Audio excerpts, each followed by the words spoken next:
Hey everyone, Cosmic Mango here, your favorite mango from outer space. I hope you're all having a fantastic day. I made a video a few weeks ago discussing unique commanders. It had some great feedback, so I thought it would be amazing to make a part 2. In fact, some of the cards listed were recommended by some of my YouTube viewers from the last video. Shout out to the Meditating Raven, the King Blues, and Catalan 1299. If you're looking for a unique commander to pick up and play, then you have stumbled across the right video. I'm going to be sharing with you some very nice commanders that feel totally unique to play, offering you a refreshing experience to the game. Quick shout out to my friends at Paramount Designs. They make amazing playmats, and if you want to pick up a great quality playmat, check out my description below to get yourself a nice coupon on the deal. Okie dokie everyone, without further ado, sit back, relax and enjoy the show. Number 1, Hinata, Dawn Crowned. A legendary Kirin spirit creature that costs 1 white, 1 red, 1 blue and 1 generic mana to cast. It has 4 power and 4 toughness and says the following. Flying Trample. Spells you cast cost 1 generic mana less to cast for each target. Spells your opponents cast cost 1 generic mana more to cast for each target. Hinata is a very unique looking commander with 2 very solid static abilities. This creature is also a 4/4 Flying Trampler creature that costs 4 mana to cast. A lot of great value is packed into this commander. This commander pretty much offers Ward 1 to our board state and makes all our opponent's creatures easy pickings for any spells we cast on them, as they will be reduced by 1 generic mana. There are many ways you can build this commander, all offering different levels of power. Hinata can definitely go crazy with the right deck and spells, offering extremely fast wins out of nowhere. For example, a lot of cards that cost X can get ridiculously good in Hinata deck. You can buy this commander for around 50 cents. Number 2, Jon Irenicus. A legendary elf wizard creature that costs 1 black, 1 blue and 2 generic mana to cast. It has 3 power and 4 toughness and says the following. At the beginning of your end step, target opponent gains control of up to 1 target creature you control. Put 2 +1/+1 counters on it and tap it. It's golded for the rest of the game and it gains this creature can't be sacrificed. It attacks each combat if able and attacks a player other than you if able.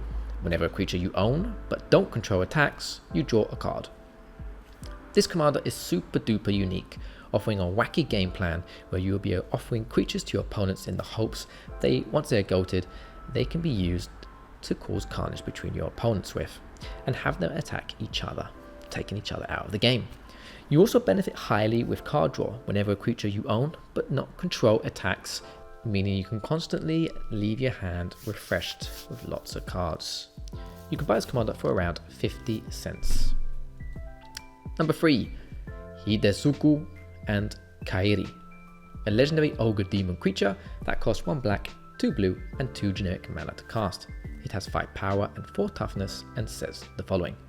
Flying. When Hidetsugu and Kairi enters the battlefield, draw 3 cards. Then put 2 cards from your hand on top of your library in any order. When Hidetsugu and Kairi dies, exile the top card of your library. Target opponent loses life equal to its mana value. If it's an instant or sorcery card, you may cast it without paying its mana cost. 2 commanders in one here, loads and loads of value. Hidetsugu and Kairi are certainly unique and very, very cool. In the words of the Rise Meditating Raven from my previous video in the comment section, casting the instant and sorcery off the top of your library when the pair dies means you can loop its effect with reanimation spells, and unlike Yuriko, combat damage is not needed to trigger its effect. Very true, Meditating Raven, very, very true. This is totally cool and feels super fun to play.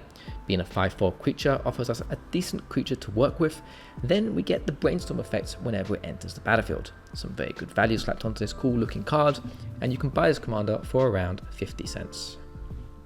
Number 4, Tivit, Seller of Secrets.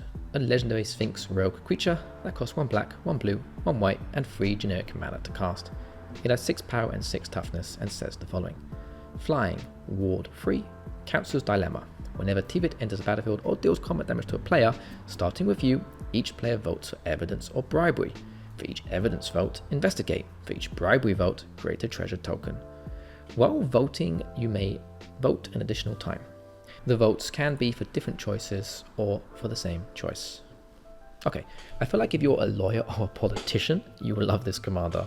Voting is unique and fun to play with in Commander, a political dream for the Commander format. Tivit allows some interesting events to happen in your game of Magic, and I'm always up for that. A lot of really interesting text here, many ways you can build this commander. You can either go for the evidence vote or the bribery vote, each of them leading to different playstyles, or you can even mix it up. Lots of stuff you can do here. You can buy this commander for around $1.50. Number 5, the final card on my list, Breena The Demagogue, a legendary bird warlock creature that costs 1 white, 1 black, 1 generic mana to cast. It has 1 power and 3 toughness and says the following. Flying. Whenever a player attacks one of your opponents, if that opponent has more life than another of your opponents, that attacking player draws a card and you put 2 +1/+1 counters on the creature you control. This card can be somewhat confusing to get your head around, but it's actually pretty badass. The trigger effect is very sweet, and you can get multiple triggers if multiple opponents are attacked. Plus, the trigger is based on the attack and not if a creature deals combat damage, making the effect way more easier to achieve.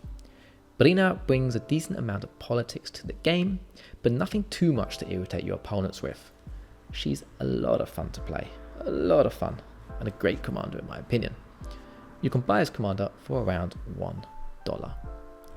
Okie dokie everyone, that is the end of my list. I hope you enjoyed this video.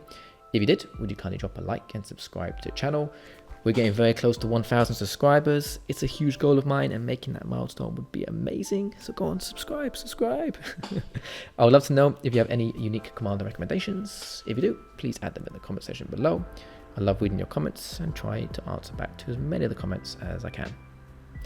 Thanks for watching everyone, and as always, take care and goodbye.